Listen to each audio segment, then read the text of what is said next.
Alright, what's up guys, and welcome back to another YouTube video. This is Zeno here, and today I want to talk to you guys a little bit about my view on pulse rifles and where they stand now, and give a little bit of an analysis on their place in the Crucible right now. So to understand the situation that they're at right now, we kind of have to go back to the beginning.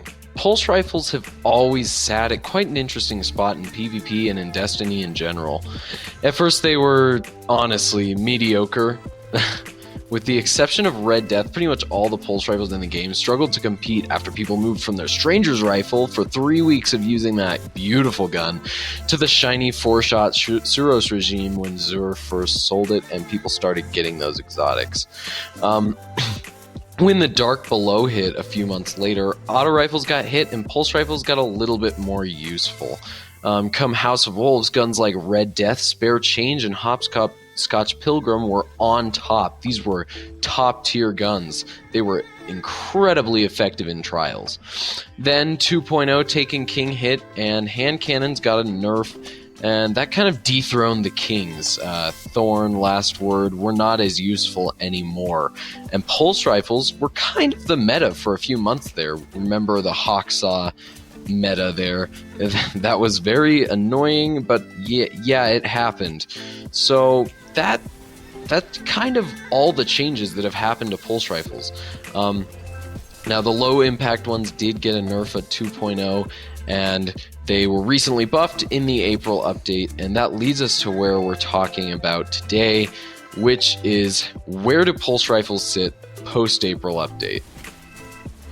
So, initially when they released the patch notes, I was under the assumption, or the impression, that auto rifles, the low rate of fire ones in particular, would be back on top as the kings and would be experiencing sort of that Grim Citizen meta all over again, especially since Grim Citizen and Shadow Price, two very well-known weapons from the first phase of Destiny, were returning to year 2. And I kind of thought that this archetype was going to be fantastically just overpowered, just demolishing. Obviously, I was wrong, because how many Her Memories or Suros ARI-45s do you see floating around in the kill feed? Not many, right? My other thought was, well, maybe people will just keep maining Mida in the Last Word and Doctrine of Passing, and for the most part that's true. But since Mida got a slight nerf, there needed to be something to come fill in that mid-range gap. And voila! There it was, sitting in the Crucible vendor. A God Roll Hawksaw. Their gun that everyone complained about back when Taken King first showed up. And it's there, with a perfect roll, at the vendor. So that brought a lot of attention to pulse rifles, and especially that archetype. Also adding in the addition of the Aegis of the Reef, which is also in the same archetype as the Hawksaw, but it has pretty much double the range bar. And so it's very, very effective. And you have all these new archetypes, or the same archetype, new iterations of it in different guns. And there's so many pulse rifle options to choose from that they've kind of gotten a lot of attention. But why is that archetype of pulse rifle better than the Villainy, or even the Spare Change, or possibly even Grasp of Malak? Well, my theory is that it's mainly because it's the best balance of rate of fire and impact. You can still 3-burst someone like you can with the Villainy, but you shoot faster, a lot closer to what a Grasp of Malak shoots. The Grasp of Malak shoots faster, but it takes 4 bursts. Adding in the fantastic range of the Aegis of the Reef or small bore to boost the range and stability on the Vendor Hawksaw, or even Headseeker, which compensates for a little bit of the range drop-off on the Hawksaw. That makes it so that it's so versatile. You can just shoot someone across the map with your pulse rifle and still 3-burst them. Or you can be up close and still be able to handle the weapon, because it kind of feels like a closer range weapon. Overall, that archetype is incredibly strong right now in the Crucible. But what about the Grasp of Malak, or the Spare Change, or the Villainy? Where do those come in? So starting with the highest of the rate of fire pulse rifles, which would be the Grasp of Malak's archetype, they're not actually bad. They're not much worse than, I'd say, the Hawksaw, But the one drawback I would say about the Grasp of Malak archetype is that you do have to hit 4 shots instead of 3, which means you have to concentrate your reticle on somebody longer and control a little bit more recoil. Since it's still incredibly effective, I'd say this is the second best, just because Hawksaw beats it out in terms of range and some of the other stuff in time to kill, I believe. But yeah, the Grasp of Malak archetype is great, especially if you can get some perks like Counterbalance that make recoil a little bit more manageable, or Brace Frame to kind of take down that vertical recoil a little bit. I mean, it's all about, for this archetype, it's all about just making it as easy to shoot as possible. Aim assist, stability, and range. Those are the 3 things you want to look for. Now, skipping the Hawksaw, because we already sort of talked about that, we're going to move on down to the Villainies archetype, or the Suros PDX-41 archetype of Pulse Rifle. These are kind of the worst right now. They're number 4 in terms of archetype.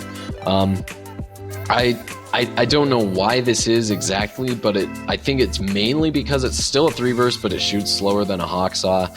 And to be honest, they're pretty much the same thing, but this one has lower rate of fire.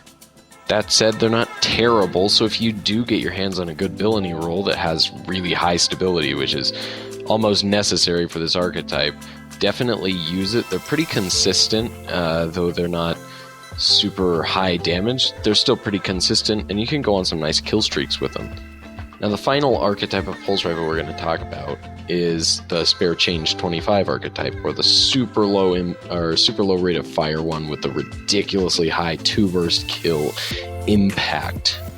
Spare Change procs 34 headshot damage per shot, totaling up to about 112 total damage per burst. So that's enough to 2-burst a guy, and that can actually make it really powerful. In fact, I would rate it pretty high up.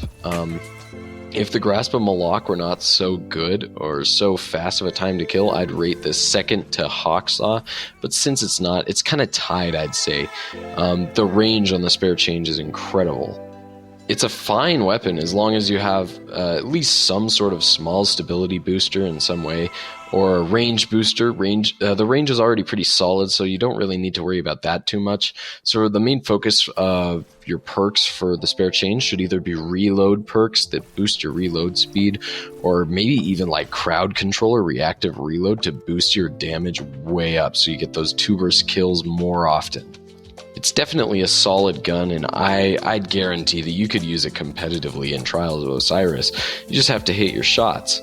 So if you're accurate, it's actually pretty darn good. It's right up there with Hawksaw and Grasp of Malak. So in general, in the Crucible right now, I feel like Pulse Rifles are the most favored of the legendary classes of weapons. There are a few exotics in the Doctrine of Passing that'll beat it out, but I don't think that there are any other generally across-the-board weapon classes that beat them out. Auto rifles, hand cannons, scout rifles, pulse rifles, I think pulse rifles are generally the best right now. So I hope you guys enjoyed the video. If you did, like, comment, and subscribe, and I'll see you guys next time. Xeno out.